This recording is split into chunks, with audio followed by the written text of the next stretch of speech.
Under Armour, like one of those long sleeve, like tight Under Armour shirts, don't you just feel a little bit stronger when you've got one? I mean, this is just like, you know what, I just, you know, I feel like my shirt actually fits tight, you know, but it's really just Under Armour because that's what it's made to do. But it's like, you just feel like, you know, you stick your chest out a little bit more and it's like, let's go, you know?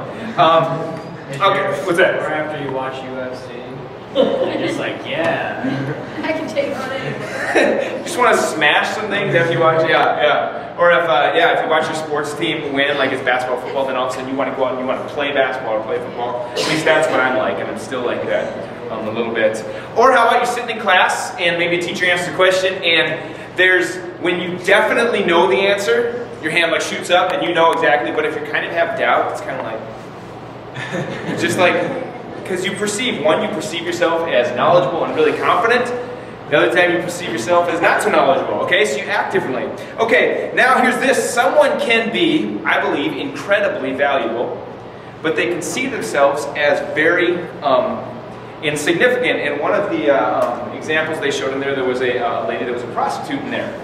And she saw herself as very insignificant, and so she allowed herself to have a lifestyle that was very degrading and also very dangerous. Even the star of the movie, he saw himself as a freak, so he allowed himself to be put on display as a freak. And I believe, maybe not always to such great degrees, but we, a lot of times, our perceptions, we allow ourselves to live less confidently. We allow ourselves to live less cheaply if we don't value ourselves or we don't see ourselves as special. Maybe some of you have some tragedies in your past. Maybe you come from a broken family, the families have broken up, or maybe just a parent has passed away. Or I know there are some that have been adopted from other countries that we have here. And because of those things, we feel abandoned. And a lot of times how that translates is we feel we weren't valuable because of some things that happened to us. And a lot of times we then live our life, we don't have that confidence, and we allow ourselves to be mistreated because we don't feel like we're valuable. Okay? I'll give just an example of myself, going back to the sports thing, but it kind of goes along with this, or perceptions. I played sports throughout high school. Basketball was one of them. That's probably my favorites in high school. It became soccer later in life. I'd actually transferred to soccer once I finally really accepted the fact that I was not a very good basketball player. Reality sunk in. But my junior year in high school, my dad bought me a weight set at home. And so the coach that we had gave us a workout program to do over the summer to get ready for the next basketball season. I was determined. I stuck with that program, and I was lifting weights and everything, getting stronger. So my senior year, I was ready for basketball. I started playing soccer in high school. My friends talked me into it. You play soccer in high school because it gets you in shape for basketball, so that's why I did it. And then the roles reversed, and I ended up liking soccer better anyway.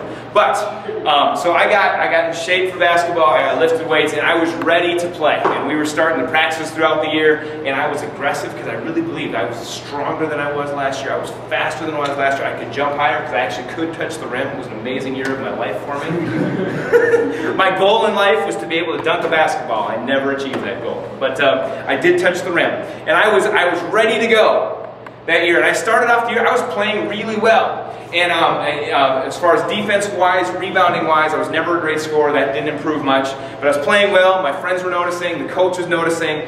But as the year went on, and I was getting some decent playing time at the beginning of the year, but as the year went on, I always focused on the scoring. I saw all the other guys, they were able to score, and I wasn't. And I just know that over the course of that year, my confidence went out because I was focusing on the wrong things, and my playing time in general just slowly kind of decreased. And I remember after the year looking back, it's like, you know what, I started out that year so confident and I was playing so well, but I allowed myself to focus on my disabilities rather than my abilities, and through the year it took effect. I wasn't playing with the confidence I did at the beginning of the year, so my perceptions, how I perceived myself, ultimately became my reality, if that makes sense. Okay, when we live from our perceptions, we don't become who God intends us to be because our perceptions aren't reality. And when we live from our perceptions, we don't become the real person that God intends us to be. Living from our perceptions, and you can click ahead to the next one if you haven't already, equals deception. Wow, cool rhyming words there. I like that.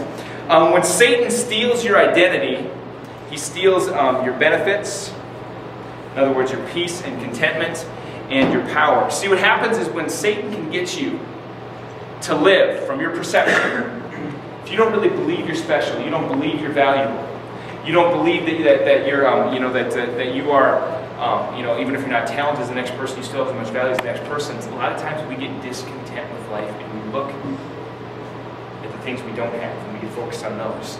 And that's one of the benefits God gives us. He gives us confidence. He gives us peace. He gives us happiness. When we're looking at what other people have and not what we have, Satan steals that benefit of confidence from us. And I believe too, when we live from who we are very powerful. We are very dangerous to Satan because we can be amazing witnesses. When we are confident in who Christ made us, we can be amazing witnesses to our friends around us. I want to tell you this.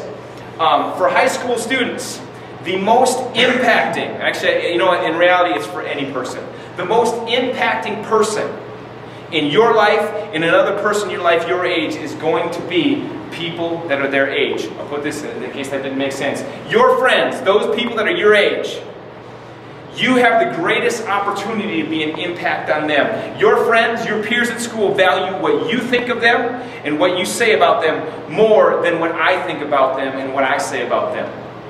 And I value the opinions of my friends more than I value anyone else. It's a natural, just how we are as humans. We value those that are around us, those that are like us. We value what they say. And because of that, you can be an amazing influence. Your example can be one of the most impacting things on the lives of your friends around you. And when you have that confidence and you can confidently live out your faith before them, you can have a great impact. And Satan hates that. He wants to take away your identity, because when he does that, and when he takes away your identity, he takes away your power against him. Pretty crazy. I hope that makes sense. All right. Only God knows who you really are. Only God knows who you really are. So ultimately, if we're going to find out our real identity, who we are at the core of us, we have to get to know God, because it's God that can reveal us. That's the only thing where I felt the movie ultimately falls short. Is it, it was a movie, I don't think it was made from a Christian perspective. It's okay. I think there was amazing symbolism. I think that guy in there, Mendez, I think he was an amazing symbol of Christ. I'm going to share this, just a couple thoughts on that movie. What I liked about him is Mendez, throughout the whole movie, never took the time to draw attention to himself. He never performed in his show. I don't know if you noticed that. It was always for others. And I believe that's the example that Jesus gave. He never wants to take the attention. He came for our benefit. He gave his life so that we could live. I thought that was a cool picture of Mendez in there. It wasn't like they all performed and then he had the closing act. That's not what Jesus is like. Jesus does everything for our benefit. He's selfless. And one of the very last scenes in the movie, when the guy had done his performance, jumped off into that pool, and then people were coming up, hugging him, talking to him. The picture of Mendez, he was walking off just dancing, and I believe that's how God is with us. God is happiest when we become the people we are, when we live with the power, the confidence that he's given us, and we are truly happy and content with him. When we are happy and fulfilled, I believe that's when God is the happiest. I thought that was just such a cool picture. It's like he wasn't getting the attention his follower was, and that's why he was so happy. And I believe that's how God feels about us. His happiest moments are when we're happy.